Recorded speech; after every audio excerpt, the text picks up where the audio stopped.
Dear students, so in this video we are going to do the question answers from the poem 1, Lines Written in Early Spring, Class 11 General English. So question answers करेंगे इसमें. So first question है, the poet describes a bitter sweet moment. जो poet है, कवि है, वो एक bitter sweet, bitter means कड़वा, sweet मतलब मीठा, कड़वा मीठा मतलब मिला जुला, जिसमें नेगेटिव भी हो और पॉजिटिव भी हो.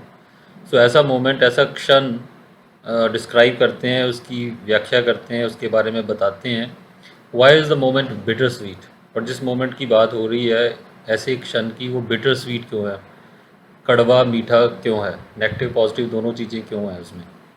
The moment is bitter sweet, और ये मोमेंट बिटर स्वीट है, कड़वा मीठा है, because it invokes both positive and negative feelings. क्योंकि उसमें पॉजिटिव सकारात्मक भी और नेगेटिव नकारात्मक फीलिंग्स जो है वो दोनों नज़र आती हैं इन पोएट्स माइंड. पोएट के माइंड के अंदर the poet has pleasant thoughts. कवि के दिमाग में प्लेजेंट थाट्स आती हैं, पहले तो खुशनुमा विचार आते हैं. When he looks at the objects of nature, जब वो नेचर के ऑब्जेक्ट्स को देखता है, प्राकृतिक वस्तुओं को देखता है, प्रकृति की चीज़ों को देखता है. But he experiences sad thoughts, लेकिन साथ में सैड थाट्स आ जाते हैं, दुख भरे विचार भी आ जाते हैं. When he thinks of man's behaviour, जब वो आदमी के बिहेवियर के बारे में सोचता है, तो वो ये कहते हैं, इसीलिए बिटर स्वीट है. बिटर पार्ट जो है वो इंसान की तरफ से है कि इंसान का बिहेवियर बुरा है, और स्वीट पार्ट जो नेचर की तरफ से है कि नेचर के जो ऑब्जेक्ट्स हैं वो बड़े ब्यूटीफुल हैं, बड़े अच्छे हैं. सो इसलिए बिटर स्वीट मोमेंट उसको कहा गया है. सेकंड क्वेश्चन है, right a few lines about the simplicity of the language used in the poem. So poem के अंदर जो सिंप्लिसिटी है लैंग्वेज की, सादापन है भाषा का, उसके बारे में कुछ लाइंस कहें कि आपको जो पोएम है उसमें कैसे बड़ी सिंपल लैंग्वेज यूज़ की गई है, सादी लैंग्वेज यूज़ की गई है. The poet has used very simple words. So कवि ने बड़े सिंपल वर्ड्स का इस्तेमाल किया है टू एक्सप्रेस हिज थाट्स, अपने विचार व्यक्त करने के लिए इन द पोएम के अंदर. The poet has refer to birds and plants. So कवि ने पक्षियों की और पौधों की बात की है, with which we can relate easily. So जिससे हम रिलेट कर सकते हैं, जिसको कि हम समझ सकते हैं ईजीली, आसानी से. The use of short rhyming words, और जो शॉर्ट राइमिंग वर्ड्स है, एक ही ट्यून वाले शब्द, जैसे such as rain, man, played, made, fan, can and air, there. तो इस तरह के बड़े सिंपल राइमिंग वर्ड्स हैं.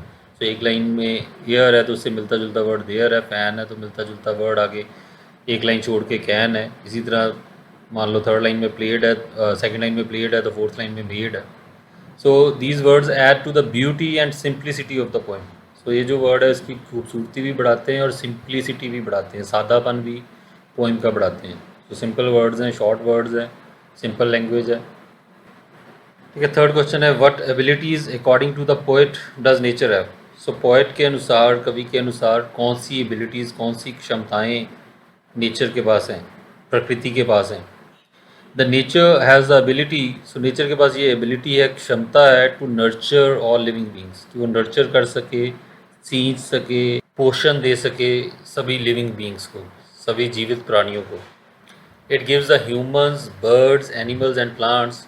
सो ये इंसानों को, पक्षियों को, जानवरों को, पौधों को इक्वल अपॉर्चुनिटी टू रिजॉइस, बराबर मौका देती है रिजॉइस करने का, एंजॉय करने का, आनंद लेने का. It provides fresh air. So ये ताज़ी हवा देती है, in which the living beings can breathe, जिसमें जीवित प्राणी सांस ले सकते हैं, एंड एन्जॉय देयर लाइव्स, और अपनी ज़िंदगी का आनंद ले सकते हैं. फोर्थ क्वेश्चन है, what does the poet lament about. So poet किस चीज़ के बारे में लेमेंट कर रहे हैं, आलोचना कर रहे हैं, शिकायत कर रहे हैं. The poet laments the fact. वो इस फैक्ट की, इस तथ्य की आलोचना कर रहे हैं, that the man interferes with the natures holy plan, कि जो इंसान है वो नेचर का जो होली प्लान है, जो पवित्र स्कीम है नेचर की, प्रकृति की, उसमें इंटरफेयर करता है, उसमें दखल देता है. Nature offers it's gifts equally. So nature अपने जो गिफ्ट्स हैं, अपनी जो देन है, जो अपने उसके गिफ्ट्स हैं, वो बराबर देती है to all the living beings, सभी लिविंग बींग्स को, सभी जीवित प्राणियों को बराबर के गिफ्ट देती है, बराबर के वरदान देती है. बट द मैन, लेकिन जो मैन है, इंसान है, इन इज़ ग्रीड, अपने लालच में, डिस्ट्रॉयज़ द बैलेंस ऑफ नेचर. वो बैलेंस ऑफ नेचर जो है, प्रकृति का जो संतुलन है, उसको डिस्ट्रॉय कर देता है, उसको तबाह कर देता है। यूसर्पिंग एवरीथिंग फॉर हिमसेल्फ, और यूसर्पिंग हड़प लेना, एवरीथिंग फॉर हिमसेल्फ, खुद के लिए ही सब कुछ हड़पना चाहता है, प्रकृति को लूटना चाहता है। तो जबकि प्रकृति तो बराबर का हक देती है सभी को, इंसान के अलावा पेड़ पौधों जानवरों को भी, लेकिन जो इंसान है तो वो उसमें दखल देता है, वो खुद ही हड़पना चाहता है। इसी बात को पोएट लेमेंट कर रहे हैं, इसी की वो आलोचना कर रहे हैं, शिकायत कर रहे हैं। How does the poet glorify nature? So poet ने नेचर को ग्लोरीफाई कैसे किया है? सो ग्लोरीफाई, उनकी शान को बढ़ा के कहना, काफ़ी मतलब उनकी शान में शब्द कहना प्रकृति की। सो कैसे वो शान बढ़ा रहे हैं, कैसे उसकी शान में शब्द बोल रहे हैं, तारीफ़ कर रहे हैं नेचर की। The poet glorifies nature, so कवि नेचर को ग्लोरीफाई कर रहे हैं, उसको महिमा मंडित कर रहे हैं। सो उनकी महिमा का बखान कर रहे हैं नेचर की, by calling it perfect in all respects. So इसको परफेक्ट कह के, संपूर्ण रूप से अच्छा कह के, हर रिस्पेक्ट्स में, हर मामले में वो कहते हैं कि नेचर संपूर्ण है। द पोएट सेज, कभी ये कहते हैं that nature has a perfect plan, कि नेचर के पास परफेक्ट प्लान है, बिल्कुल अच्छी स्कीम है, उसकी सोच है about how the world should function, दुनिया कैसे चलनी चाहिए। नेचर का जो स्कीम है, नेचर का जो प्लान है, बिल्कुल दुरुस्त है। Nature does not discriminate, nature कोई डिस्क्रिमिनेट नहीं करती, कोई फ़र्क नहीं करती, भेदभाव नहीं करती प्रकृति। वाइल डिस्ट्रीब्यूटिंग इट्स बाउंटीज़, अपनी बाउंटीज़, अपने वरदान, अपने गिफ्ट, अपने इनाम, अपने उपहार बांटने में कोई भेदभाव नहीं करती नेचर, प्रकृति। इट्स अ मैन, ये मैन ही है, इंसान है, who interferes with the natures plan, जो कि इंटरफेयर करता है नेचर के प्लान में, दखल अंदाजी करता है, एंड स्पॉइल्स इट, और उसको बर्बाद कर देता है। सो नेचर तो सब अच्छा ही कर रही है, उसको इसी तरीके से उन्होंने ग्लोरीफाई किया, नेचर को परफेक्ट कहा है। 6th क्वेश्चन है, give an example of personification of nature in this poem. इस पोएम में नेचर की पर्सोनिफिकेशन की एग्जांपल बताओ। पर्सोनिफिकेशन मतलब होता है, जिसे कहते हैं कि उसको किसी नॉन ह्यूमन चीज़ को इंसान की तरह पेश करना, किसी वस्तु को, किसी जानवर को, या किसी पक्षी को, किसी पौधे को, या किसी एब्स्ट्रैक्ट आइडिया को, किसी विचार को, जिसी को इंटेंजिबल चीज़ को, जिसको छू नहीं सकते।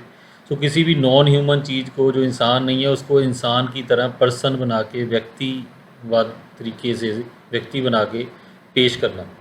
सो इसको पर्सोनिफिकेशन कहते हैं। सो कहते हैं कि इसमें उदाहरण दो, पर्सोनिफिकेशन की कौन सी नेचर ने दी है, नेचर को पर्सोनिफाई कहाँ किया गया है। The phrases nature's fair work and nature's holy plan. So ये जो फ्रेजेस हैं, ये जो कथन हैं, शब्द हैं, नेचर्स फेयर वर्क, नेचर का, प्रकृति का अच्छा काम, अच्छे कर्म, एंड नेचर्स होली प्लान, प्रकृति का पवित्र प्लान, पवित्र योजना, डिनोट पर्सोनिफिकेशन। ये जो शब्द हैं, ये पर्सोनिफिकेशन डिनोट करते हैं। The poet has personified nature, so कवि ने नेचर को पर्सोनिफाई किया है, इंसान की तरह बताया है, बाय सुजेस्टिंग, ये सुजेस्ट करके, that it has its own mind, कि इसका अपना माइंड है, अपना दिमाग है, अपनी सोच है, and can think like human beings, और वो भी इंसानों की तरह सोच सकती है नेचर। नेचर्स फेयर वर्क और नेचर्स होली प्लान का मतलब यही है, जैसे इंसान काम करता है, इंसान प्लान बनाता है, सो नेचर भी एक इंसान की तरह, पर्सन की तरह काम कर रही है। तो ये एग्जांपल दी गई है इस पोएम में नेचर की पर्सोनिफिकेशन की। और लास्ट क्वेश्चन है, give the central idea of the poem. So main काफ़ी इंपॉर्टेंट क्वेश्चन यही है, सेंट्रल आइडिया पोएम का। The poem is based on the idea, और ये जो पोएम है ये इस आइडिया पे आधारित है, इस विचार पे है, बेस्ड है, that nature does everything right, कि नेचर जो है, प्रकृति जो है, वो सब कुछ ठीक करती है। Whereas man has failed by rejecting nature, और जबकि इंसान फेल हो गया है, वो असफल हो गया है नेचर को रिजेक्ट करके, नेचर को ठुकरा के, प्रकृति को ठुकरा के, प्रकृति की बात ना मान के इंसान असफलता की ओर जा रहा है। Nature is full of beauty and perfection, जो नेचर है, प्रकृति है, वो खूबसूरती और परफेक्शन, संपूर्णता से भरी है। The natural objects like plants and flowers, और जो नेचुरल ऑब्जेक्ट्स हैं, प्राकृतिक वस्तुएं हैं, जैसे प्लांट्स हो गए और फ्लावर्स हो गए, पौधे और फूल, seem to enjoy every moment of their existence. So ऐसा लगता है, ऐसा प्रतीत होता है कि वो एन्जॉय कर रहे हैं, आनंद ले रहे हैं एवरी मोमेंट का, हर क्षण का, अपनी एग्जिस्टेंस का, अपने होने का, अपने जीवित होने का आनंद ले रहे हैं। They live in harmony with each other, एक दूसरे के साथ हारमोनी के साथ, तालमेल के साथ, सहयोग के साथ वो रहते हैं। Whereas human beings cause harm to other living beings, जबकि जो इंसान है वो दूसरे जीवित प्राणियों को नुकसान पहुंचाते हैं। The poet has pleasant thoughts, कवि के मन में अच्छे विचार आते हैं, खुशनुमा विचार आते हैं। When he looks at the objects of nature, जो वो प्राकृतिक चीज़ों को देखते हैं, प्रकृति की वस्तुओं को देखते हैं। But he experiences sad thoughts, लेकिन उनको बुरे दुख भरे विचार एक्सपीरियंस करते हैं, अनुभव होते हैं।